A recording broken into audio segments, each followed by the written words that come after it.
As Albertans wait for May 29th to arrive, the election for many has already begun. Cheryl Seaborn is the UCP candidate for West Lethbridge, and she joins me to talk about her plans for her campaign and what she'll do if she's chosen by the people of West Lethbridge to represent them in the legislature. Cheryl Seaborn, welcome to Bridge City News. How are you today? I'm great, thank you. How are you? I am good, thank you. Okay, so Cheryl, you're a longtime resident of Lethbridge. So what was the motivating factor for you to step up and be the UCP candidate for West Lethbridge? Well, I think that the people of West Lethbridge are ready for some positive change. I know that I've said that before. I think that they are looking forward to more broad representation as a group of constituents. And I'm excited to offer that to them and be that positive change for them moving forward. Okay, well, you'd mentioned you've never done anything like this before, but you'll be running against NDP candidate Shannon Phillips, who's been in that position for a long time now. So what do you feel sets you apart from her? For sure. Well, I think the fact that I want to work with all of the constituents of Lethbridge-West. I want to hear what everyone has to say and represent everyone at the legislature. I could sit in a room and sit around a table with like-minded people and never come up with the best ideas. But when you get into a room with people with different perspectives, different lived experience, whether they voted for you or didn't vote for you, it doesn't really matter. That's when you come up with the best, most innovative thoughts and ideas, and you're able to better meet the needs of the entire constituency. And those are the things that I want to do for Lethbridge West. Okay, well, one of the hot button topics in this election is healthcare. Of course, everyone's talking about it, particularly the doctor shortage here in Lethbridge. So you yourself spent your career working in healthcare. So how do you think that experience will help you as an MLA? Yeah, well, for sure. It gives me a historical perspective. A physician shortage in Lethbridge is nothing new. It's not new with the UCP. It existed prior to the UCP coming here. It exists. Actually, I was in a meeting yesterday with some AHS folk, and they talked about how a physician and actually allied health, your registered nurses, respiratory therapists, the whole gambit of healthcare in North America and even worldwide, we're seeing a shortage. And so it's not a unique thing to Lethbridge, and it's certainly not a unique thing in the last few years to Lethbridge. But it is something that we do need to work on. I'm proud to be part of a party that is actively working towards bringing doctors into the South Zone, and they are. So we have 700 doctors coming in. We have 1,800 other allied health professionals that are coming in to Alberta, and that will greatly impact the accessibility of physicians to our constituents. And we need to continue to pursue that. We're opening up extra seats in the university here for nurses. I know that that's happening across Alberta as well. All of those things are pieces to a puzzle. Some things are immediate, some things are going to take time, but I certainly feel that I have, a little bit of the inside scoop on what's been going on over the last number of years, and have something to offer in that way for people. Mm-hmm. Do you think that the province right now is doing all that they can to help with that shortage, or is there something more that they can be doing? As far as I'm aware, so I'm going to say that I think that they are doing the most that they can. I mean, they're even working with our medical affairs people from a physician perspective, with our registration people that deal with nursing, both RNs and LPNs, to help to make it a little bit quicker for people who are international students or international workers to be able to come here and work, to be able to get licensed to do so. So they're working with, our secondary institutions, as I previously said, to kind of help that, to have some long-term sustainability within our healthcare profession. So I do think that they're doing all that they can as quickly as possible in the circumstances that we have. Yeah, I know, and the circumstances are grim, unfortunately. Is there something in your mind that AHS and the government can do to make work life for frontline workers better? Well, I think part of that is to get more frontline workers. Certainly, the greatest amount of stress that we're seeing and that I have seen in my frontline workers has been related to staff shortages. You know, having to work extra shifts, having to work double shifts at times. Those are the things that really weigh heavily on, certainly on me as a previous manager.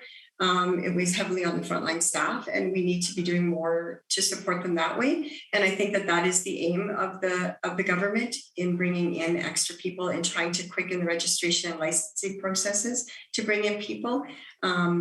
We are using agency nursing staff to help to alleviate some of that. And so I think those things are probably the greatest things that we can be working on to help with our frontline staff. Mm-hmm. And from your background in healthcare, do you feel that there are certain areas of the system that are forgotten about that need to receive maybe more attention from the government? You know, you have to prioritize, right? You have to prioritize. So, of course, patients in acute care settings are going to take the priority, and they need to take the priority because that's where we're seeing, you know, a lot of people in the hospital, you know, they're taking up beds, and we need to help focus on that. I think once we get that settled and we're able to have the staffing to help with those acute care patients that absolutely need or are critical to receive care, I think then it would be time to look at the other allied health professionals that support and work around that, or, you know, our interdisciplinary staff, social workers, speech and language pathologists, our occupational physiotherapists who support that frontline work. And so I think then we have to expand outwards and look at the rest of our allied health teams to see what we can do to help them and support that acute care work. Okay. Do you see ways to maybe limit wasteful spending and create efficiencies in healthcare? Yes, I think that probably in my own mind I have thoughts on that. I am reticent to speak to that as I still am employed by AHS actually, so I'm on leave, so I'm a little reticent to speak to that at this point in time. But certainly there are, you know, let's face it, it's a big organization. It has 100,000 staff. Any large organization, there's going to be places where you can trim back and you can look for efficiencies.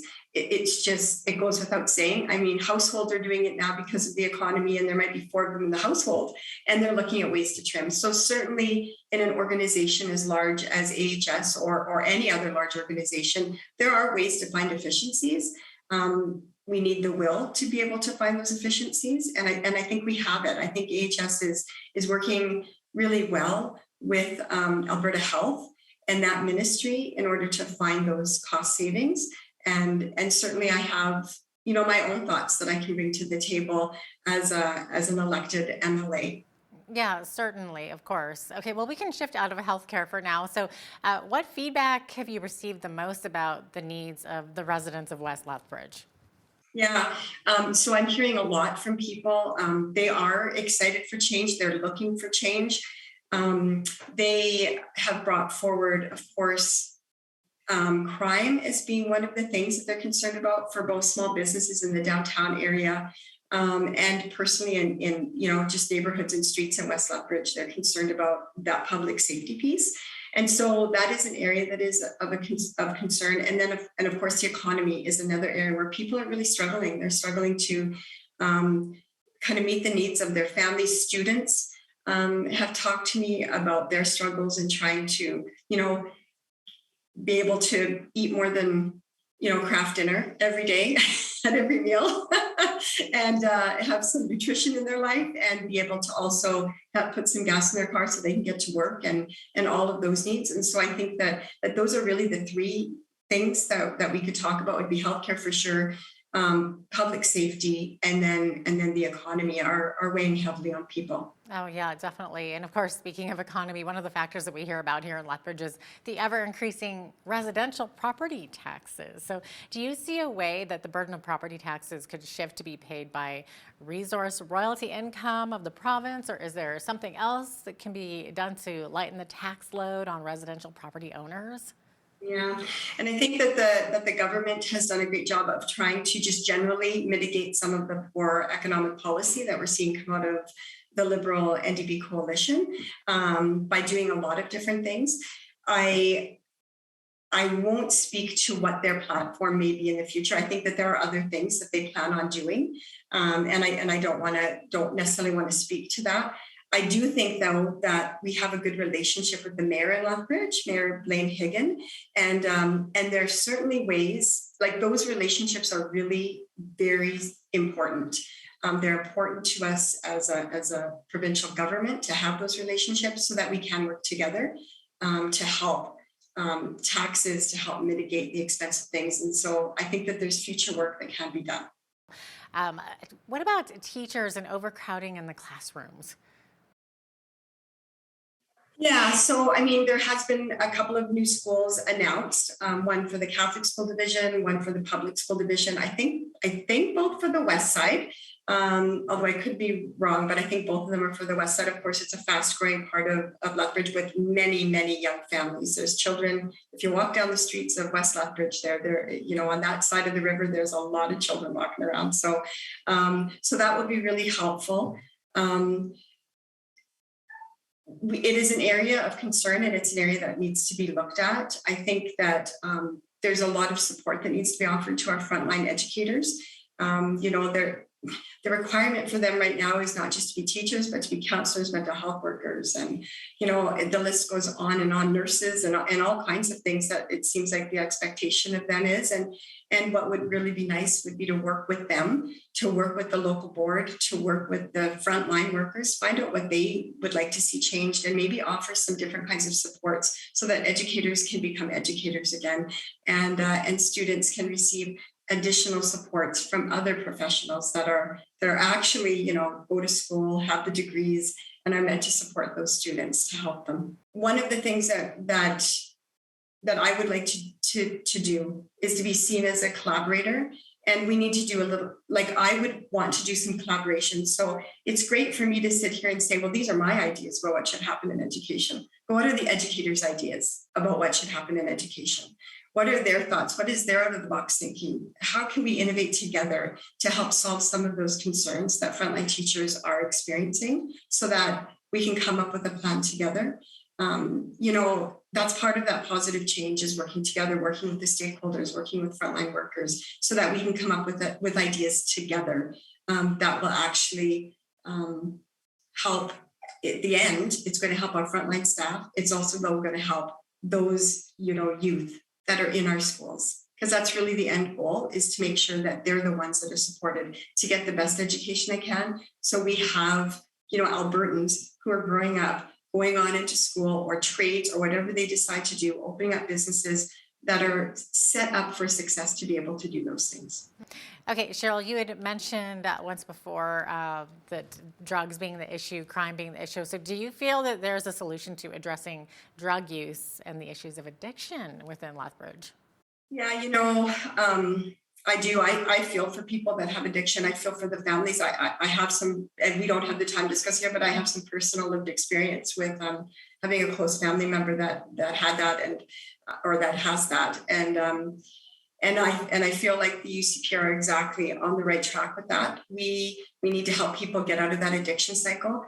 This is not the way that they want to live their life, and the way that they're looking at providing services that help to get people out of that addiction cycle, and then to give them the supports that they need to start moving forward, give them jobs, give them the schooling that they need, the opportunity to relearn skills so that they can actually move from where they are to become who they really want to become. There is not one addict I know that really, really wants to be an addict. They really do want to get out of that. And I've met many of them as a registered nurse, and certainly have seen them come through my rural ERs. It is a tragedy. We should not continue. We cannot enable that kind of thing to continue by freely giving drugs, by freely allowing them to just be honestly so just devastated by that illness.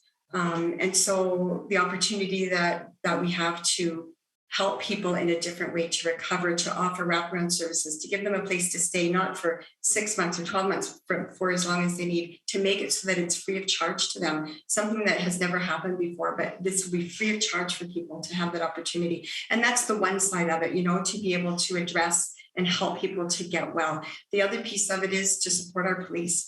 We need to support our police to be able to ensure that we're doing the one piece, which is the kind of the caring piece, and then the other piece is keeping public safe, and that is also as important.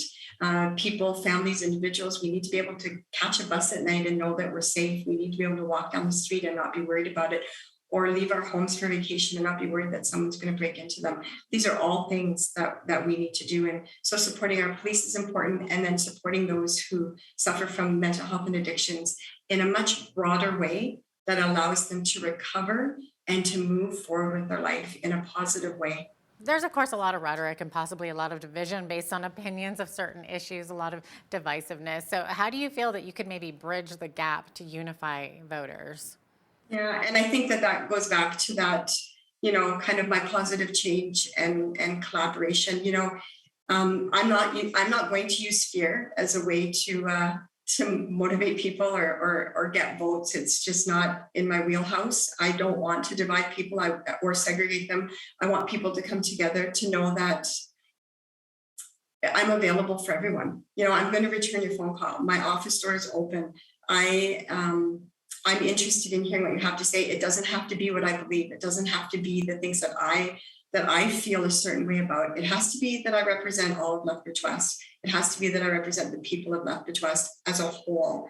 And I trust that people are smart enough to be able to see that genuineness, and that I'm going to be a hard worker, and I'm going to take their concerns up to the legislature if I have the opportunity to represent them.